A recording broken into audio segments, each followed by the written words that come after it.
యొక్క గొప్పతనం ఎవరు రాశారో కానీ 2 చేతులు ఎత్తి నమస్కరిస్తున్నాను. అది చాలామంది వాట్సాప్లో వచ్చి ఉంటుంది. రాని వాళ్ళకి ఈ సందర్భం చాలా గొప్పది, నిజంగా హృదయాన్ని ద్రవింపజేసేది, సత్యం కూడాను. నాన్న ఎందుకో వెనకబడ్డాడు, అది శీర్షిక. అమ్మ 9 నెలలు మోస్తే నాన్న 25 ఏళ్ళు. రెండూ సమానమే అయినా నాన్న ఎందుకో వెనకబడ్డాడు. ఇంట్లో జీతం తీసుకోకుండా అమ్మ, తన జీతం అంతా ఇంటికే ఖర్చు పెడుతూ నాన్న, ఇద్దరి శ్రమ సమానమే అయినా అమ్మ కంటే నాన్న ఎందుకో వెనకబడ్డాడు.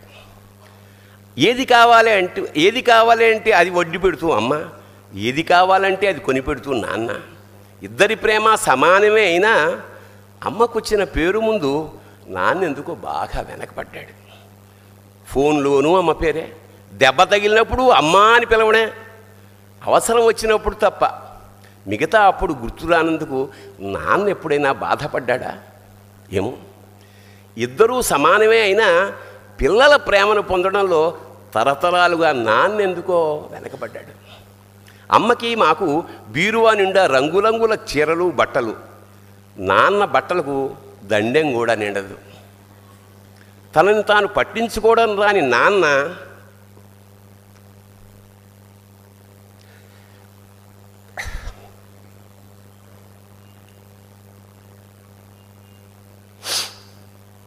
ఎందుకో మాకు కూడా పట్టనంత వెనకపడ్డాడు. అమ్మకి అన్నో కొన్నో బంగారు నగలు, నాన్నకి బంగారం అంచున్న పట్టు పంచి ఒకటే. కుటుంబం కోసం ఎంత చేసినా తగిన గుర్తింపు తెచ్చుకోవడంలో నాన్న ఎందుకో పాపం బాగా వెనకబడ్డాడు. పిల్లల ఫీజులు ఖర్చులు ఉన్నాయి ఎప్పుడప్పుడు. ఈసారి పండక్కి చీర కొనొద్దంది అమ్మ. ఇష్టమైన కూర అని చెప్పి పిల్లలు మొత్తం తినేస్తే ఆ పూటకి పచ్చడి మెతుకులతోనే ఇష్టంగా తినే నాన్న, ఇద్దరి ప్రేమ ఒకటే అయినా మా అమ్మ కంటే నాన్న చాలా వెనకబడ్డాడు.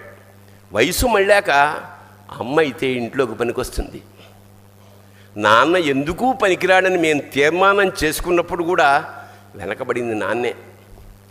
నాన్న ఇలా వెనకబడిపోవడానికి కారణం ఆయన మా అందరికీ వెన్నెముక కావడమే. వెన్నెముక వెనక ఉండబట్టే కదా దన్నుగా నిలబడగలుగుతున్నాం. ఇదేనేమో నాన్న వెనకబడిపోవడానికి కారణం. శివోహం.